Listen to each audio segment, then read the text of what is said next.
பரமா படிடா. Hello guys, welcome back to my channel. இன்றைக்கி நம்ம என்ன டாபிக் பார்க்க போகிறோம் அப்படின்னா, materials production in ELT, English language டீச்சிங்கில் நிறைய மெட்டீரியல்ஸ் யூஸ் பண்ணுவாங்க இல்லையா? அது வந்து டைரெக்டாக ஹேண்ட்மேடாகவும் இருக்கலாம், இல்லை அப்படின்னா ஆன்லைனில் நம்ம டிசைன் பண்ணுறதாகவும் இருக்கலாம். அந்த மாதிரி ஒரு லாங்குவேஜை டீச் பண்ணுறதுக்காக நம்ம யூஸ் பண்ணக்கூடிய மெட்டீரியல்ஸ் அது எல்லாமே ஸ்டூடெண்ட்ஸோடு நம்ம கம்யூனிகேட் பண்ணுறதுக்காக ஸ்டூடெண்ட்ஸுக்கு புரிகிற விதத்தில் ஒரு நோட்ஸ் மாதிரி கொடுப்போம் இல்லையா?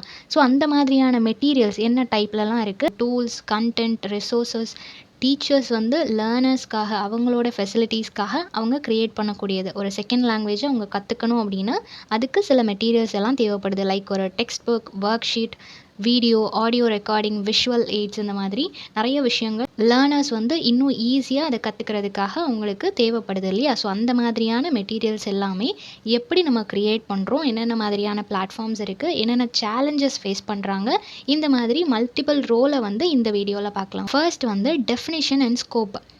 ஃபர்ஸ்டே பார்த்தோம் மெட்டீரியல் ப்ரொடக்ஷன்னா என்ன அப்படின்றது. ஸோ நம்ம வந்து நம்மளோட செகண்ட் லாங்குவேஜ் லேர்னிங்காக ரெடி பண்ணக்கூடிய சில மெட்டீரியல்ஸ், அது வந்து புக்ஸாக இருக்கலாம், இல்லை விஷுவலாக இருக்கலாம், என்ன விதத்துலேயும் இருக்கலாம். ஸோ இந்த மெட்டீரியல்ஸ் ப்ரொடக்ஷன் அப்படின்றது என்னென்னா, இது ஒரு process of designing, developing, evaluating, teaching. So நம்ம ஒரு டீச்சிங் மெட்டீரியலை வந்துட்டு ஃபர்ஸ்ட்டு டிசைன் பண்ணுறோம், தென் அதில் வந்து சில ஆல்ட்ரேஷன்லாம் பண்ணி அதை டெவலப் பண்ணுறோம், தென் எவாலுவேஷன், அது கரெக்டாக இருக்குதா அப்படின்னு சொல்லி ஒரு ரீசெக் பண்ணிவிட்டு அதுக்கப்புறமா அதை லேர்னர்ஸோட யூஸ்க்காக நம்ம கொடுக்குறோம். ஓகேவா? இதில் சில மெட்டீரியல்ஸ் கொடுத்துருக்குறாங்க. அத்தன்டிக் அப்படின்னா என்னென்னா, creative for native speakers and design for learning. இப்போது ஒரு கிராமர் புக் இருக்குதுன்னு வச்சுக்கோங்களேன், அது வந்து நேட்டிவ் ஸ்பீக்கருக்கு வேறு மாதிரி இருக்கும், பிகினர்ஸ்க்கு வேறு மாதிரி இருக்கும் இல்லையா? ஸோ நேட்டிவ் ஸ்பீக்கருக்கு ஓரளவு அவங்களுக்கு தெரியும் சென்டென்ஸ் பேட்டர்ன் எப்படி இருக்கணும், சில டஃப்பான வேர்ட்ஸ் எல்லாம் அவங்களோட நேட்டிவ் டங்க்லேயே அவங்களுக்கு தெரியாமல் இருக்கலாம். ஸோ அதுக்கேற்ற மாதிரி அந்த நேட்டிவ் ஸ்பீக்கருக்கு ஏற்ற மாதிரியான லெவலில் அந்த புக் டிசைன் பண்ணுவாங்க. பிகினர்ஸ்க்கு வந்து அவங்களுக்கு சிம்பிளான வேர்ட்ஸ் கூட தெரியாது, ஸோ அது ரொம்ப பேசிக்காக அதை ரெடி பண்ணுவாங்க. ஸோ இந்த மாதிரி புக்ஸ் அவங்க ரெடி பண்ணுறது டிஃபர் ஆகும். Next print or digital. இப்போது ஒரு புக்ஸ், பிடிஎஃப், ஆப், வெப்சைட்ஸ், இது எல்லாமே நம்ம வந்து ஒன்று பிரிண்டட் ஃபார்மேட்டில் இருக்கும், இல்லைனா சாஃப்ட் காப்பியாக அப்படியே கம்ப்யூட்டர்லேயோ இல்லை வெப்சைட்ஸ்லேயோ நம்ம அப்லோட் பண்ணுவோம் இல்லையா? ஸோ இந்த மாதிரி சாஃப்ட் காப்பி இல்லைனா ஹார்ட் காப்பியில் நம்ம மெட்டீரியல்ஸை ரெடி பண்ணுறோம். Next commercial or teacher made. கமர்ஷியல்னால் என்ன அப்படின்னா, இப்போ பெரிய பெரிய கம்பெனிஸ்லேருந்து நிறைய புக்ஸ், ஜேர்னல்ஸ் எல்லாம் லான்ச் பண்ணுவாங்க இல்லையா? அது எல்லாமே மணி ஏர்ன் பண்ணுறதுக்காக அண்ட் ஆல்சோ டீச் பண்ணுறதுக்காக. ஸோ 2 பர்பஸ்க்காக இருக்கும். இதுவே டீச்சர்ஸ் மேட் அப்படின்றது அந்தந்த கிளாஸுக்காக அவங்களோட ஒர்க், அவங்களோட கிளாஸை என்கேஜாக வச்சுக்கணும், அவங்களோட ஸ்டூடெண்ட்ஸ்க்கு சப்போர்ட் பண்ணணும் அப்படின்ற மோட்டிவில் ரொம்ப சிம்பிளாக அவங்க ரெடி பண்ணக்கூடியது. Finally global or localised. இப்போ குளோபல் அப்படின்னு இருக்கும்போது, இப்போ அமெரிக்காவில் இருக்கிற ஒரு பர்சன் வேர்ல்டு ஃபுல்லாக இருக்கிற எல்லாருமே இங்கிலீஷ் லேர்ன் பண்ணணும் அப்படின்றதுக்காக ஒரு புக்கை பப்ளிஷ் பண்ணுறாங்க அப்படின்னா அந்த புக்கோட ஸ்டாண்டர்ட் வேறு மாதிரி இருக்கும் இல்லையா? இதுவே இந்தியன் ஒரு தமிழ் பர்சன் வந்துட்டு ஒரு புக் ரிலீஸ் பண்ணுறாங்க அப்படின்னா அவங்களுக்கு என்ன தான் அவங்க வந்து அமெரிக்காவில் போய் படித்தாலும், அமெரிக்கன்ஸ் அளவுக்கு அவங்க வந்து இங்கிலீஷ் வந்து ரொம்ப ஸ்டாண்டர்டாக பேசினாலும் அவங்களோட பெர்ஸ்பெக்டிவ் நம்ம பீப்புளுக்கு புரிகிற மாதிரி நம்ம அதை சொல்லணும்னு சொல்லிட்டு அவங்க ரொம்ப எளிமையாக தான் அதை சொல்லி கொடுத்துருப்பாங்க இல்லையா?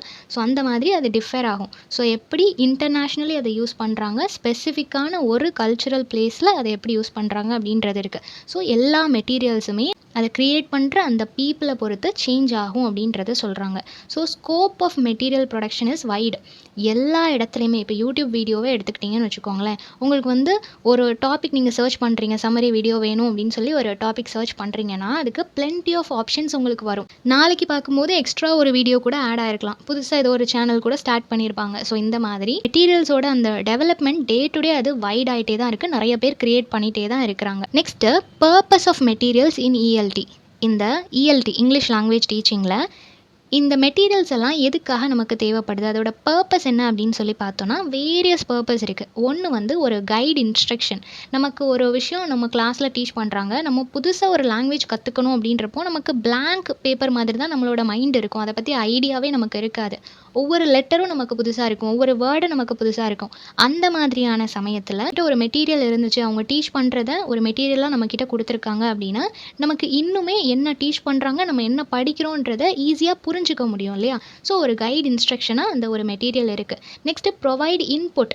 இப்போது டீச்சர் டீச் பண்ணும்போது அவங்களோட ப்ரனன்சியேஷன், அவங்க சொல்கிற வேர்டு வந்து நமக்கு கரெக்டாக புரியலை அப்படின்னா நம்ம இந்த மெட்டீரியலை பார்ப்போம். ஓகே, இந்த வேர்டு தான் சொல்கிறாங்க அப்படின்னு சொல்லி நமக்கு அண்டர்ஸ்டாண்ட் ஆகும். ஸோ அந்த மாதிரி ப்ராப்பரான இன்புட் நமக்கு கிடைக்கிறதுக்கும் இது வந்து ஹெல்ப் பண்ணுது அப்படின்னு சொல்கிறாங்க. தென் ஆஃபர் ப்ராக்டிஸ். இப்போ சில டாஸ்க் ஓரியன்டாக, எக்ஸசைஸ் ஓரியன்டாக, இப்போது சில இஎல்டி கிளாஸ்லலாம் என்ன பண்ணுவாங்க அப்படின்னா, அவங்க ஒன்று டீச் பண்ணிவிட்டு அதுக்கேற்ற மாதிரி ஷஃபிள்டு வேர்ட்ஸ் இருக்கும், ஷஃபிள்டு லெட்டர்ஸ் இருக்கும். அதுலேருந்து நீங்கள் ஒவ்வொரு வேர்டாக கண்டுபிடிக்கணும். இந்த மாதிரி ஏதாவது ஒரு கேம் மாதிரி கொடுத்துருப்பாங்க இல்லையா? ஸோ அந்த மாதிரி கொடுக்கும்போது இன்னும் நம்ம அண்டர்ஸ்டாண்ட் பண்ணிக்கிறதுக்கு ஈஸியாக இருக்கும். ஸோ அந்த மாதிரியான ப்ராக்டிஸ் எல்லாமே இந்த மெட்டீரியல்ஸ் மூலமாக தான் நமக்கு ஆஃபர் பண்ணுவாங்க அப்படின்றத சொல்கிறாங்க. Next support learners. இப்போது டீச்சர் வந்து நமக்கு டீச் பண்ணிகிட்டே இருக்கிறாங்க, கண்டினியூஸாக சொல்லிகிட்டே இருக்கிறாங்க அப்படின்னா ஒரு பாயிண்ட் ஆஃப் டைமில் நமக்கு போர் அடிக்க ஆரம்பிச்சிரும் இல்லையா? நம்ம வந்து ஒரு கதை கேட்குறதுக்கும் மூவியாக அதை பார்க்குறதுக்கும் டிஃப்ரென்ஸ் இருக்குது. அந்த மாதிரி தான் ஒரு ஆடியோ, விஷுவல் இதெல்லாம் யூஸ் பண்ணும்போது இன்னும் நம்ம வந்து லேர்ன் பண்ணிக்கிறதுக்கு அது ஒரு சப்போர்ட்டிங் சிஸ்டமாக இருக்கும் அப்படின்றத சொல்கிறாங்க. தென் அசஸ் லேர்னிங். டெஸ்ட்டு, குவிஸ் இந்த மாதிரியான மெஷரிங் ப்ராசஸ் எல்லாம் நடக்கும்போது இன்னமுமே நம்மளோட லாங்குவேஜ், நம்மளோட லெவல் என்ன மாதிரி இருக்குது அப்படின்றத அப்பப்போ நம்ம செக் பண்ணிக்க முடியும். எல்லா இஎல்டி கிளாஸ்லேயுமே முடிஞ்ச உடனே ஒரு டெஸ்ட் மாதிரி வைப்பாங்க இல்லையா? ஸோ நம்மளோட லெவல் என்ன அப்படின்றத தெரிஞ்சுக்கிறதுக்காக அதுக்கும் இந்த மெட்டீரியல்ஸ் யூஸ் ஆகுது அப்படின்னு சொல்கிறாங்க. Third one, principles of good material production. Material product பண்ணும்போது என்ன மாதிரியான பிரின்சிபல்ஸ் எல்லாம் நம்ம ஃபாலோ பண்ணணும் அப்படின்னா, ஃபர்ஸ்ட் வந்து லேர்னர் சென்டர்னஸ். இந்த மெட்டீரியல்ஸ் நம்ம எதுக்காக ரெடி பண்ணுறோம்? லேர்னர்ஸ்க்கு வந்து இது இன்னும் ஈஸி ஆகணும் அப்படின்றதுக்காக, அவங்க லேர்னிங் ப்ராசஸ் வந்து இன்னும் ஈஸியாக இருக்கணும், அவங்க இதை ஃப்ளெக்சிபிளாக படிக்கணும் அப்படின்றதுக்காக தான் நம்ம இந்த மெட்டீரியல்ஸ் எல்லாம் க்ரியேட் பண்ணுறோம் இல்லையா? ஸோ அந்த மெட்டீரியல் லேர்னர் சென்டர்டாக இருக்கணும். நம்ம டீச்சர், நம்மளோட ஸ்டாண்டர்ட் வந்து ரொம்ப ஹை லெவலில் இருக்குது, என்னால் இப்படி தான் இங்கிலீஷ் பேச முடியும், இந்த வேர்ட்ஸ் தான் நான் இந்த சென்டென்ஸில் யூஸ் பண்ணுவேன்னு சொல்லிட்டு நமக்கு ஏற்ற மாதிரி, நம்மளோட நாலேஜ் அண்ட் இன்ட்ரெஸ்ட்டுக்கு ஏற்ற மாதிரி நம்ம கைட் ரெடி பண்ணிடணும் அப்படின்னா அது லேர்னர்ஸ்க்கு புரியாது இல்லையா? ஸோ அவங்களுக்கு புரிகிற மாதிரி, அவங்களோட இன்ட்ரெஸ்ட் என்னன்றதை தெரிஞ்சுட்டு அதுக்கேற்ற மாதிரி நம்ம மெட்டீரியல்ஸை வந்து ரெடி பண்ணணும் அப்படின்னு சொல்கிறாங்க. Next context appropriateness. இதில் என்ன அப்படின்னா, வந்திருக்கிற ஸ்டூடெண்ட்ஸ் எங்கேருந்து வந்திருக்கிறாங்க, அவங்களோட கல்ச்சர் அண்ட் சோஷியல் பேக்ரவுண்ட் என்ன அப்படின்றத தெரிஞ்சுட்டு அதுக்கேற்ற மாதிரி நம்ம வந்து டீச் பண்ணணும். இப்போ எஜுகேஷன் அண்ட் டெக்னாலஜி வைஸ் ரொம்ப பேக்வேர்டாக இருப்பாங்க இல்லையா? அந்த மாதிரியான பீப்புளை நம்ம வந்து அவங்களுக்கு கிளாஸ் எடுக்கும்போது சின்ன சின்ன விஷயங்களும் அவங்களுக்கு நம்ம சொல்லிக் கொடுக்க வேண்டியது இருக்கும். அவங்களுக்கு ரொம்ப பேசிக்காக மோஸ்ட்லி அவங்களுக்கு பிக்சர்ஸ் வச்சே நம்ம டீச் பண்ண வேண்டியதாக இருக்கும். அந்த மாதிரியான சமயத்தில் அவங்களுக்கு ஏற்ற மாதிரி நம்ம டீச் பண்ணணும். ஓரளவு சிட்டி சைடு இருக்கிறாங்க, அவங்களுக்கு ஓரளவு இங்கிலீஷ் லாங்குவேஜ் எல்லாம் அவேராக இருக்குது, பட் அவங்களுக்கு சென்டென்ஸ் தான் மேக் பண்ண தெரியல அப்படின்னா அதுக்கேற்ற மாதிரி கைட் நம்ம ரெடி பண்ணணும். ஸோ அவங்களோட பேக்ரவுண்ட் என்னன்னு தெரிஞ்சு அதுக்கேற்ற மாதிரியான மெட்டீரியல்ஸ் நம்ம ரெடி பண்ணணும். நெக்ஸ்ட்டு வந்து லாங்குவேஜ் அத்தென்டிசிட்டி. அவங்களோட நேட்டிவ் லாங்குவேஜ், அவங்களோட ரியல் லைஃப் லாங்குவேஜ் இருக்கும் இல்லையா? அதுக்கேற்ற மாதிரி நம்மளோட மெட்டீரியல்ஸ் இருக்கணும். அப்போ தான் அவங்களால கனெக்ட் பண்ணிக்க முடியும். ஓகே, இந்த வேர்டுக்கு இந்த மீனிங் அப்படின்றத அவங்களால கனெக்ட் பண்ணிக்க முடியும். ஸோ அவங்களோட ரியல் லைஃப் லாங்குவேஜ், அவங்களோட லைஃப் இதெல்லாம் தெரிஞ்சு அதுக்கேற்ற மாதிரி நம்ம ப்ரெசென்ட் பண்ணணும். அப்போ தான் நேச்சுரலாக அவங்க டே டு டே யூசேஜில் அவங்க அதை அப்ளை பண்ண முடியும் இல்லையா? நெக்ஸ்ட்டு வந்து ஸ்கில் இன்டிகிரேஷன். இதில் என்ன அப்படின்னா, நம்மளோட மெட்டீரியல்ஸ் வந்து teaching, speaking, reading and writing இது எல்லாத்துக்குமே ஹெல்ப் பண்ணணும். ஓகேவா? நாளுக்குமே ஹெல்ப் பண்ணுற மாதிரியான மெட்டீரியல்ஸை நம்ம ரெடி பண்ணணும் அப்படின்னு சொல்கிறாங்க. Along with grammar and vocabulary ரெண்டுக்குமே அதையும் நம்ம கான்சென்ட்ரேட் பண்ணணும். அவங்களுக்கு ஏற்ற மாதிரி லாங்குவேஜில் நான் எழுதியிருக்கிறேன் அப்படின்றது இல்லாமல் அந்த மாதிரி லாங்குவேஜ்லேயும் எழுதணும், அட் த சேம் டைம் கிராமர்லேயும் கான்சென்ட்ரேட் பண்ணணும் அப்படின்றத சொல்கிறாங்க. Then task based learning.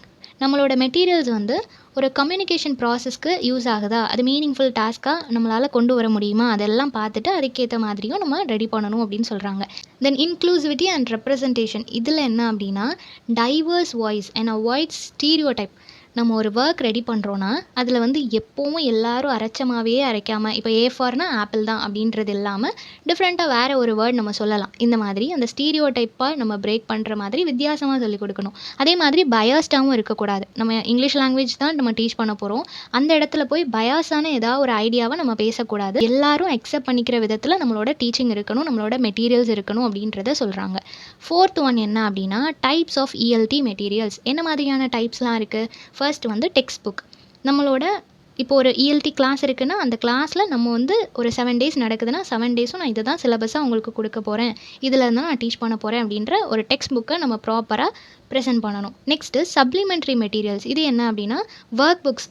நீங்கள் வந்து டே டு டே ஹோம்ஒர்க் கொடுக்குறீங்கன்னா அந்த ஹோம்ஒர்க்கை வீட்டில் போய் அவங்க பண்ணுறதுக்கும், அந்த pronunciation book day to day அவங்க ப்ராக்டிஸ் பண்ணுறதுக்கும் ஒவ்வொரு புக்ஸ் வந்து நம்ம அடிஷ்னலாக கொடுப்போம் இல்லையா, அதை வந்துட்டு சப்ளிமெண்ட்ரி மெட்டீரியல்ஸ் அப்படின்னு சொல்கிறோம். தென் ஆடியோ விஷுவல் மெட்டீரியல்ஸ், இது வந்து டே டு டே அவங்க வீட்டில் ப்ராக்டிஸ் பண்ணுறதுக்காக நம்ம அவங்களுக்கு சின்ன சின்ன கிளிப்பிங்ஸ் எல்லாம் அனுப்புகிறோம். நம்மளோட கிளாஸ் நடந்ததையே ஒரு வீடியோ ரெக்கார்டிங்காக போட்டு அவங்களுக்கு அனுப்புகிறோம். இது மூலமாக அவங்கள லேர்ன் பண்ணிக்க சொல்கிறோம் அப்படின்னா அது ஆடியோ விஷுவல் மெட்டீரியல்ஸ். இது எல்லாமும் நம்ம தான் ரெடி பண்ணி கொடுக்குற மாதிரி இருக்கும். தென் டிஜிட்டல் ரிசோர்ஸஸ், இது என்ன அப்படின்னா ஆப்ஸ் எல்லாம் இருக்குது இல்லையா, இப்போல்லாம் லாங்குவேஜ் படிக்கிறதுக்கு நிறைய ஆப்ஸ் இருக்குது. அந்த மாதிரியான ஆப்ஸ் எல்லாமே இந்த கேட்டகரிக்குள்ளே வரும். அது எல்லாமும் மனுஷங்க க்ரியேட் பண்ணதா இல்லையா. ஸோ எல்லா மெட்டீரியலுமே மேன்மேடு தான். அவங்க அதை என்னென்ன மாதிரியான பிளாட்ஃபார்மில் க்ரியேட் பண்ணுறாங்க அப்படின்றத பொறுத்து தான் அது டிஃபர் ஆகும். தென் டீச்சர் சென்டர்ட் மெட்டீரியல்ஸ், டீச்சர் வந்து அவங்களுக்கு ஏற்ற மாதிரி ஸ்டூடெண்ட்ஸ்க்கும் புரிகிற மாதிரி as well as அவங்களுக்கும் டீச் பண்ணும்போது ஏற்ற மாதிரி சில worksheets, flash cards, role play scripts, இது எல்லாத்தையுமே அவங்களே க்ரியேட் பண்ணி வச்சுப்பாங்க. ஓகேவா. ஸோ இந்த மாதிரியான மெத்தட்ஸில் வந்து மெட்டீரியல்ஸ் இந்த மாதிரியான டைப்ஸ்லலாம் இருக்குது அப்படின்றத சொல்கிறாங்க. ஃபிஃப்த் ஒன் என்ன அப்படின்னா commercial versus teacher made materials. First commercial அப்படின்னு சொல்லும்போது இது வந்து ஒரு வைடு ஆடியன்ஸுக்காக பெரிய பெரிய கம்பெனிஸ் வந்து எடுத்து பண்ணுறது. இதில் வந்து பப்ளிஷிங் கம்பெனிஸ் இருப்பாங்க இல்லையா, புக்ஸ், ஜேர்னல்ஸ், அந்த மாதிரியான ஒர்க்ஸ் எல்லாம் பப்ளிஷ் பண்ணுறவங்க அவங்களே ஒரு டீமாக உட்காந்து டெவலப் பண்ணி ரொம்பவே ஒரு பர்ஃபெக்ட் மேனரில் ஸ்டாண்டர்டாக ஒரு ஒர்க்காக அதை ப்ரெசென்ட் பண்ணுவாங்க. அதை டெய்லி ப்ரெசென்ட் பண்ணலாம், இல்லை மந்த்லி ஒன்ஸ் அவங்க ப்ரெசென்ட் பண்ணலாம். இப்படியான புக்ஸ் அண்ட் ஜேர்னல்ஸ் வந்து அவங்க பப்ளிஷ் பண்ணுவாங்க. Second one professionally designed and often researched. இது வந்து நிறைய கோச்சிங் சென்டர்ஸ்லாம் இருக்கும் இல்லையா, அவங்களுக்காகவே அவங்களோட பர்டிகுலர் கோச்சிங் சென்டர்லேருந்து ரிலீஸ் பண்ணக்கூடிய சில புக்ஸ், அதுவும் ப்ரொஃபஷ்னலாக இருக்கும் இல்லையா. அவங்க எல்லோரும் ஒரு டீமாக சேர்ந்து அந்த புக்கை வந்து ரொம்பவே நீட்டாக ப்ராப்பரான மேனரில் பப்ளிஷ் பண்ணுவாங்க. ஈவன் ரிசர்ச்சர்ஸ் வந்து அவங்களோட டாக்டரேட் அந்த மாதிரி அவங்க ரிசர்ச் ஃபீல்டில் இருக்கும்போது, ஸ்காலராக இருக்கும்போது பண்ண ரிசர்ச் எல்லாத்தையும் கூட ஒரு ப்ராப்பரான மெட்டீரியலாக அவங்க பப்ளிஷ் பண்ணுறதுக்கு சான்சஸ் இருக்குது. இதெல்லாம் ஒரு வைட் ஆடியன்ஸ்க்காக அவங்க ரொம்பவே ஸ்டாண்டர்டான மேனரில் பப்ளிஷ் பண்ணுறது. தென் அதில் வந்து கன்சிஸ்டன்ட் அண்ட் குவாலிட்டி அஷ்யூர்டு. இப்போ மந்த்லி அந்த புக்கு வந்து அவங்க பப்ளிஷ் பண்ணுவாங்க அப்படின்னா தவறாமல் அவங்க மந்த்லி ஒரு புக்கை வந்து ரிலீஸ் பண்ணிகிட்டே இருப்பாங்க. தென் குவாலிட்டி அஷ்யூர்டு, கண்டிப்பாக அதில் வந்து குவாலிட்டியை வந்து நம்ம எக்ஸ்பெக்ட் பண்ண முடியும். அதுக்கு நம்மளால் அஷ்யூரன்ஸும் கொடுக்க முடியும். அந்தளவுக்கு ஒரு லார்ஜ் குரூப்பை வச்சு அவங்க டீமாக ஒர்க் பண்ணி ரொம்ப ப்ராப்பரான மேனரில் அதை ப்ரெசென்ட் பண்ணுவாங்க. அது சம்டைம்ஸ் இது எப்படி இருக்கும் அப்படின்னா கல்ச்சுரலி ரொம்ப டிஸ்டண்ட்டாக இருக்கிற மாதிரி. ஏன்னா இது வைடு ஆடியன்ஸுக்காக ரெடி பண்ணுறாங்க இல்லையா, பர்டிகுலர் ஆடியன்ஸ்க்காக ரெடி பண்ணலை. இப்படி இருக்கிறதுனால இது வந்து எல்லாருக்கும் அப்ளிகபிளாக இருக்காது அப்படின்றத சொல்கிறாங்க. ஏன்னா கல்ச்சுரலி டைவர்ஸாக இருக்கக்கூடிய பீப்புளுக்கு வந்து இது கொஞ்சம் டிஸ்டன்ஸில் இருக்கிற மாதிரி தான் இருக்கும். ரொம்ப பேசிக்கான லேர்னர்ஸ் இருப்பாங்க இல்லையா, அவங்களால இதை அண்டர்ஸ்டாண்ட் பண்ணிக்க முடியாது அப்படின்றத சொல்கிறாங்க. தென் டீச்சர் மேட் மெட்டீரியல்ஸ், இது வந்து கம்ப்ளீட்லி டீச்சர் வந்து அவங்களோட கிளாஸ்க்கு என்ன தேவை அப்படின்றத அவங்களே ஹேண்ட்மேடாக ஸ்பெசிஃபிக்கான டாப்பிக்காக அவங்க ரெடி பண்ணுறது. இது ரொம்ப ஃப்ளெக்சிபிளாக இருக்கும், அடாப்டபுளாக இருக்கும். அவங்களோட மெட்டீரியல்ஸை நம்ம வாங்கிட்டு நமக்கு ஏற்ற மாதிரி நம்மளால் சேஞ்ச் பண்ண முடியும். அந்தளவுக்கு அவங்க வந்து ஈஸியாக அண்ட் ஃப்ளெக்சிபிளாக தான் அவங்க எழுதி வச்சுருப்பாங்க. தென் அது எல்லாமே ஒரு ரெஸ்பான்ஸ் மாதிரி தான் இருக்கும். அப்போ நடக்கக்கூடிய கரண்ட் ஈவெண்ட் ஆர் லேர்னர்ஸோட இன்ட்ரெஸ்ட், அது எல்லாத்துக்கும் ஒரு ரெஸ்பான்ஸ், எல்லாருக்கும் பிடிச்ச மாதிரியான ஒரு ரிசல்ட் மாதிரி தான் அவங்களோட மெட்டீரியல்ஸ் அவங்க கொண்டு வருவாங்க. 2 நாள் கிளாஸில் பார்ப்பாங்க, இந்த மாதிரி ஆடியன்ஸ் தான் இருக்கிறாங்க, ஸ்டூடெண்ட்ஸ்க்குலாம் இதுதான் பிடிக்குதுன்னு அவங்க புரிஞ்சுக்கிட்டாங்கன்னா அதுக்கேற்ற மாதிரி மெட்டீரியல்ஸை அவங்க ரெடி பண்ணுவாங்க அப்படின்றத சொல்கிறாங்க. ஃபைனலாக இதில் என்னென்னா, இதில் வந்து ஒரு ப்ரொஃபஷ்னலி டிசைன்டு, ரொம்பவே எக்ஸாக்டாக ஸ்டாண்டர்டாக ரொம்ப குவாலிட்டியெல்லாம் நம்மளால் எதிர்பார்க்க முடியாது. ரொம்ப கண்டினியூஸாக அவங்க வந்து அதை எழுதிட்டே இருப்பாங்க, கொடுத்துட்டே இருப்பாங்க அப்படின்றத நம்ம எதிர்பார்க்க முடியாது. பட் அதில் வந்து ஒரு ஃப்ளெக்சிபிலிட்டி இருக்கும். அவங்க அந்த லேர்னர்ஸ்க்கு புரிகிறத மட்டும்தான் அவங்க ஃபோக்கஸ் பண்ணுவாங்களே தவிர நிறைய செலவு பண்ணி ரொம்ப ஹைஃபையாக அதை பண்ணணும் அப்படின்லாம் அவங்க எதிர்பார்க்க மாட்டாங்க. சிம்பிளாக அவங்களுக்கு புரிகிற மாதிரி நம்ம ரெடி பண்ணால் போதும் அப்படின்னு சொல்லி ஃபோக்கஸ் பண்ணுவாங்க. Then digital era and ELT materials வந்து டெக்னாலஜி வைஸ் என்னெல்லாம் இருக்குது அப்படின்னா virtual classroom with multimedia tools. இப்போல்லாம் நிறைய இடங்களில் கிளாஸில் வந்துட்டு ப்ரொஜெக்டர் வச்சு டீச் பண்ண ஆரம்பிச்சிட்டாங்க இல்லையா. ஸோ நிறைய கிளாஸ் வந்து லேர்னிங் கிளாஸ் மாதிரி தான் போயிட்டுருக்கு. ஸ்டூடெண்ட்ஸ் எல்லாருமே விஷுவலி நிறையா லேர்ன் பண்ணிக்கிறாங்க. தென் கேமிஃபைடு, நிறைய கேம்ஸ் எல்லாம் இருக்குது இல்லையா. சில பிளாட்ஃபார்மில் எல்லாம் பசில் வேர்டு எல்லாம் நம்ம கனெக்ட் பண்ணுற மாதிரி, வேர்ட்ஸ் எல்லாம் நம்ம கரெக்டாக அரேஞ்ச் பண்ணிட்டோம்னா நமக்கு காயின்ஸ் கிடைக்கும். இந்த மாதிரி நிறைய கேமிங் ஆப்ஸ் எல்லாமே இருக்குது. அது மூலமாக நம்ம லேர்ன் பண்ணிக்க முடியும். இல்லை நார்மலி மொபைல் லேர்னிங் ஆப் கூட இருக்குது. ஸோ இது எல்லாமே டிஜிட்டலி நம்ம படிக்கிறதுக்கு ஹெல்ப் பண்ணுது. இல்லைனா video paste learning, YouTube videos எல்லாம் இருக்குது இல்லையா, அது மூலமாக நம்ம லேர்ன் பண்ணிக்கிறோம். இதெல்லாம் இந்த டிஜிட்டல் வேர்ல்டில் நம்ம இஎல்டி படிக்கிறதுக்கான மெட்டீரியல்ஸாக ஆன்லைனில் நமக்கு அவைலபிளாக இருக்குது அப்படின்றத சொல்கிறாங்க.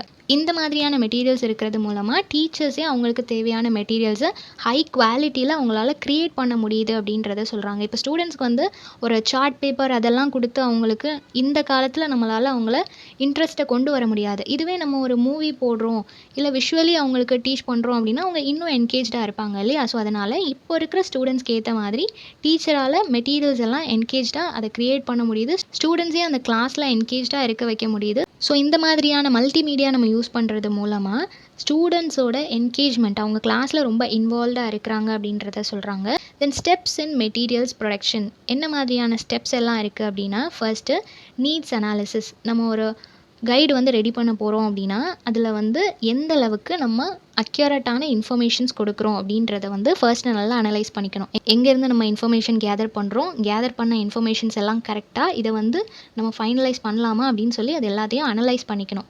தென் அப்ஜெக்டிவ் செட்டிங். அப்ஜெக்டிவ்னா என்னென்னா எந்த ஸ்டூடெண்ட்ஸ்க்கு நம்ம இதை கொடுக்க போகிறோம், அந்த ஸ்டூடெண்ட்டால் இதை வந்து அண்டர்ஸ்டாண்ட் பண்ணிக்க முடியுமா, இது ப்ராப்பராக அவங்கக்கிட்ட போய் சேருமா, அவங்களுக்கு இது யூஸ்ஃபுல்லாக இருக்குமா. ஃபர்ஸ்ட்டு அந்த கோலை வந்து நம்ம செட் பண்ணிவிட்டு தான் அதை ரெடி பண்ணணும் அப்படின்னு சொல்கிறாங்க. தென் கண்டென்ட் செலக்டிங். எங்கேருந்து நம்ம இன்ஃபர்மேஷன் எடுக்கிறோமோ அது நம்ம செலக்ட் பண்ணியிருக்கிற டாப்பிக்கு ரெலவெண்ட்டாக இருக்குதா, ப்ராப்பரான language function, grammar parts, themes எல்லாமே கரெக்டாக இருக்குதா அப்படின்றத செக் பண்ணிவிட்டு ரெலவெண்ட்டாக இருந்தால் மட்டும்தான் அந்த கண்டென்ட்டை வந்து செலக்ட் பண்ணணும். Then design and layout. Structure ரொம்பவே முக்கியம். ஒரு கைட் நம்ம ரெடி பண்ணுறோம், ஓப்பன் பண்ணும்போதே அங்கே வேர்ட்ஸ் இருக்கிற அந்த ஃபார்மேஷனை பார்க்கும்போது படிக்கவே தோணலை அப்படின்னா வேஸ்ட் இல்லையா? அவ்வளோ டைம் ஸ்பெண்ட் பண்ணி அதை ரெடி பண்ணதே வேஸ்ட்டாக போயிடும். ஸோ நம்மளோட ஸ்ட்ரக்சர் அண்ட் லே அவுட் அதுலேயும் நம்ம கான்சென்ட்ரேட் பண்ணணும் அப்படின்னு சொல்கிறாங்க. தென் பைலட் டெஸ்டிங். இது என்னென்னா நம்ம ஒன்ஸ் நம்ம மெட்டீரியல்ஸை ரெடி பண்ணதுக்கப்புறமா கிளாஸ் ரூமில் கொண்டு கொடுக்கணும். ஸோ அவங்க ஃபீட்பேக் கொடுப்பாங்க இல்லையா, இந்த மெட்டீரியல் ஓகே, இது எங்களுக்கு அக்செப்டபிளாக இருக்குது அப்படின்னு சொன்னதுக்கப்புறம் தான் அதை ஃபைனலைஸ் பண்ணணும் அப்படின்றத சொல்கிறாங்க. தென் எவாலுவேஷன் அண்ட் ரிவிஷன். ஒன்ஸ் நம்ம எல்லாத்தையும் கம்ப்ளீட் பண்ணதுக்கப்புறம் ஸ்டூடெண்ட்ஸ் கிட்டேருந்து ஃபீட்பேக் வாங்கினதுக்கப்புறமா அதை வந்து ரீசெக் பண்ணிவிட்டு அதுக்கப்புறம் அந்த எவாலுவேஷன் ப்ராசஸ் எல்லாம் முடிஞ்சதுக்கப்புறமா நம்ம அதை ஃபைனலைஸ் பண்ணணும் அப்படின்றத சொல்கிறாங்க. ஓகேவா? ஸோ இந்த மாதிரியான மெத்தட்ஸ் மூலமாக தான் நம்ம ஒரு மெட்டீரியலை வந்து ப்ராப்பராக நம்ம ரெடி பண்ணணும். இல்லைனா லேர்னர்ஸ்க்கு அது பிடிக்காமல் போயிடும். டீச்சர் சென்டர்டாக நம்மளோட மெட்டீரியல்ஸ் இருந்துச்சு அப்படின்னா லேர்னர்ஸ்க்கு அது 0% யூசேஜ் மட்டும்தான் கொடுக்கும். ஸோ அவங்களுக்கு ஏற்ற மாதிரி நம்ம ரெடி பண்ணணும் அப்படின்னு சொல்கிறாங்க. தென் இதில் இருக்கிற சேலஞ்சஸ். ஒரு மெட்டீரியலை நம்ம ரெடி பண்ணணும்னா அதுக்கு என்னென்ன மாதிரியான சேலஞ்சஸ் எல்லாம் நம்ம ஃபேஸ் பண்ணுறோன்னா, ஃபர்ஸ்ட் வந்து டைம் அண்ட் எஃபர்ட். ஒரு மெட்டீரியல் ரெடி பண்ணுறதுக்கு ஆன்லைனாக இருந்தாலும் சரி, ஆஃப்லைனாக இருந்தாலும் சரி, அவ்வளோ ப்ராப்ளம்ஸ் ஃபேஸ் பண்ண வேண்டியது இருக்குது. சாதாரண இப்போ ஒரு யூடியூப் வீடியோவை எடுத்துக்கிட்டோம் அப்படின்னாலுமே அதில் வந்து ரெக்கார்டிங், எடிட்டிங் அண்ட் ஸ்லைட்ஸ் எல்லாம் ரெடி பண்ணுறது, அதை கரெக்டான டைமில் நம்ம ப்ளேஸ் பண்ணுறது, இந்த மாதிரி நிறைய ப்ராசஸ் இருக்குது இல்லையா? ஸோ எந்த விதமான டிஸ்டர்பன்ஸும் இல்லாமல் நம்ம ஆடியோஸை வந்து ரெக்கார்ட் பண்ணணும். இந்த மாதிரி நிறைய ப்ராப்ளம்ஸ் இருக்கும்போது அதுக்கு நிறைய டைம் கன்சியூம் பண்ணும், நிறைய எஃபர்ட்ஸ் தேவைப்படும். ஸோ இந்த மாதிரியான சேலஞ்சஸ் எல்லாம் இருக்குது. நெக்ஸ்ட் என்னென்னா lack of training and designing principles. இப்போ வந்து நமக்கு கம்ப்யூட்டர் நாலேஜ் இல்லை, ஆனால் நமக்கு இஎல்டி கிளாஸ் எடுக்கிறதுக்கு ஒரு ஆப்பர்ச்சுனிட்டி கிடச்சிருக்குன்னா அது அங்கே லேக் ஆகும் இல்லையா? நம்ம கம்ப்யூட்டர் நாலேஜ் இல்லாமல் நம்மளால் மெட்டீரியல்ஸ் ரெடி பண்ண முடியாது. ஸோ கண்டிப்பாக இந்த மாதிரியான டீச்சர்ஸ்க்கு வந்து கம்ப்யூட்டர் நாலேஜ் இருக்கணும், அந்த மெட்டீரியல்ஸ் டிசைன் பண்ணுறதை பற்றியெல்லாம் உங்களுக்கு தெரிஞ்சிருக்கணும் அப்படின்றத சொல்கிறாங்க. நெக்ஸ்ட் என்ன அப்படின்னா balancing grammar focus with communicative goals. நமக்கு வந்து கிராமரையும் ஃபோக்கஸ் பண்ணணும், அட் த சேம் டைம் அவங்க கம்யூனிகேட் பண்ணுறதுக்கும் ஏற்ற மாதிரி நம்ம அதை ரெடி பண்ணணும் அப்படின்றத சொல்கிறாங்க. தென் கல்ச்சுரல் சென்சிட்டிவிட்டி. மெட்டீரியல் வந்துட்டு பயாஸ்டாக இருக்கக்கூடாது, யாரையும் அட்டாக் பண்ணுற மாதிரி, யாரையும் பாயிண்ட் அவுட் பண்ணுற மாதிரி, அவங்களோட கல்ச்சருக்கு அகெயின்ஸ்டாக இப்படியெல்லாம் இல்லாமல் எல்லாரும் அக்செப்ட் பண்ணிக்கிற விதத்தில் இருக்கணும் அப்படின்றத சொல்கிறாங்க. Then keeping materials up to date and engaging. இதுக்கு வந்து நம்ம நியூஸ் சேனல்ஸை வச்சுக்கலாம். நம்ம டே டு டே நம்மளோட அப்டேட்ஸை கொடுத்துக்கிட்டே இருக்கணும். இப்போ வெதர் கண்டிஷனை கொடுத்துருக்குறாங்க அப்படின்னா அந்த டே டு டே நம்ம அப்டேட் பண்ணிகிட்டே இருக்கிற மாதிரியான ஒரு சிச்சுவேஷன் இருக்கும் இல்லையா? So day to day update பண்ண வேண்டியதை ப்ராப்பராக அப்டேட் பண்ணிகிட்டே இருக்கணும் அப்படின்றத சொல்கிறாங்க. சில பேர் நோட்டிஃபிகேஷன்ஸ் எல்லாமே யூடியூப்பில் சொல்லுவாங்க, எக்ஸாம் நோட்டிஃபிகேஷனாக இருக்கட்டும், இல்லை ரிசல்ட் வர்றது, இந்த மாதிரியான விஷயங்கள் எல்லாம் டே டு டே அவங்க ப்ராப்பராக அப்டேட் பண்ணணும் அப்படின்றத சொல்கிறாங்க. Then role of teachers in materials development. ஒரு டீச்சர் வந்துட்டு இந்த மெட்டீரியல் டெவலப் பண்ணுறதுக்கு என்ன மாதிரியான ரோல் எல்லாம் ப்ளே பண்ணுறாங்க அப்படின்னா செலக்டிங் அப்ராப்ரியேட் கோர்ஸ் புக். என்ன கோர்ஸ் புக் தேவையோ அதை ப்ராப்பராக அந்த டீச்சர் மட்டும்தான் செலக்ட் பண்ண முடியும் இல்லையா? அவங்க சூஸ் பண்ணுறது தான் லேர்னர்ஸ்க்கு எல்லாருக்குமே கொடுப்பாங்க. ஸோ அதை அப்ராப்ரியேட்டாக செலக்ட் பண்ண வேண்டியது அந்த டீச்சரோட ரோல். தென் நிறைய சப்ளிமெண்ட் புக்ஸ் எல்லாம் ரெடி பண்ணுவாங்க இல்லையா? டெக்ஸ்ட் புக் ரெடி பண்ணதுக்கப்புறமா அதுலேருந்து ஹோம் ஒர்க் கொடுக்கறதுக்காக டே டு டே நம்ம என்ன மாதிரியான புக்ஸ் வந்து ரெடி பண்ணணும், அதில் ப்ராக்டிஸ் பண்ணுறதுக்கான புக்ஸ் என்ன மாதிரி இருக்கணும்னு சொல்லிட்டு அந்த சப்ளிமெண்டிங் டெக்ஸ்ட் புக் இருக்கு இல்லையா? அதையும் அவங்க வந்து ப்ராப்பராக ரெடி பண்ணணும். Then adapting materials for mixed ability. Then materials வந்து மிக்ஸ்ட் எபிலிட்டி ஸ்டூடெண்ட்ஸ் இருப்பாங்க இல்லையா? அவங்களுக்கும் ஏற்ற மாதிரி இருக்கணும். ஒவ்வொருத்தங்களை பொறுத்தும் அவங்களோட அண்டர்ஸ்டாண்டிங் லெவல், லேர்னிங் லெவல் வந்து டிஃபர் ஆகும். ஸோ எல்லாருக்கும் ஏற்ற மாதிரி மெட்டீரியல்ஸ் இருக்கிற மாதிரி டீச்சர்ஸ் தான் டிசைன் பண்ணணும். ஸோ டீச்சர்ஸ்க்கு அந்த ஒரு ரோல் இருக்குது. அவங்க மெட்டீரியல்ஸை டெவலப் பண்ணும்போது எல்லாரையும் யோசித்து அதை ரெடி பண்ணணும் அப்படின்றத சொல்கிறாங்க. Then designing task based learner. So லேர்னர்ஸ்க்கு பிடிச்ச மாதிரி அவங்க என்கேஜாக இருக்கிற மாதிரி டாஸ்க் பேஸ்ட் லேர்னிங் மெத்தட்ஸை வந்துட்டு அதுக்கான மெட்டீரியல்ஸை அவங்க ப்ராப்பராக ரெடி பண்ணணும் அப்படின்றத சொல்கிறாங்க. தென் அந்த மெட்டீரியல்ஸில் வந்து ஒரு எஃபெக்டிவ்னஸ் இருக்கணும், இம்ப்ரூவ்மெண்ட் இருக்கணும். எப்போவுமே அரைச்சமாகவே அரைக்காமல் கொஞ்சம் எஃபெக்டிவாக ஸ்டூடெண்ட்ஸ்க்கு பிடிச்ச மாதிரி கேட்சியான மெட்டீரியல்ஸை ஸ்டூடெண்ட் சென்டர்ட் மேனரில் நம்ம ரெடி பண்ணணும் அப்படின்றத சொல்கிறாங்க. ஸோ இதுதான் இஎல்டியில் இருக்கிற மெட்டீரியல்ஸ். நிறையா மெட்டீரியல்ஸ் இருக்குது. எல்லாமே டீச்சர்ஸ் ரெடி பண்ணுறது. அவங்க அதை எந்த மாதிரி ரெடி பண்ணுறாங்க, எல்லாமே ஸ்டூடெண்ட் சென்டர்டாக தான் அவங்க ரெடி பண்ணணும். ரெடி பண்ணுறது டீச்சராக இருந்தாலும் அவங்க கம்ப்ளீட்டாக லேர்னர்ஸ்க்காக மட்டும்தான் அதை ரெடி பண்ணுறாங்க. ஸோ அதில் அவங்க கான்ஷியஸாக ரெடி பண்ணணும் அப்படின்னு சொல்கிறாங்க. ஸோ இந்த டாபிக் எல்லாருக்கும் புரிஞ்சிருக்கும்னு நினைக்கிறேன். நெக்ஸ்ட் என்ன டாப்பிக்கில் வீடியோ போடலான்னு சொல்லி கமெண்ட் பண்ணுங்கள். தேங்க்யூ ஃபார் வாட்சிங்.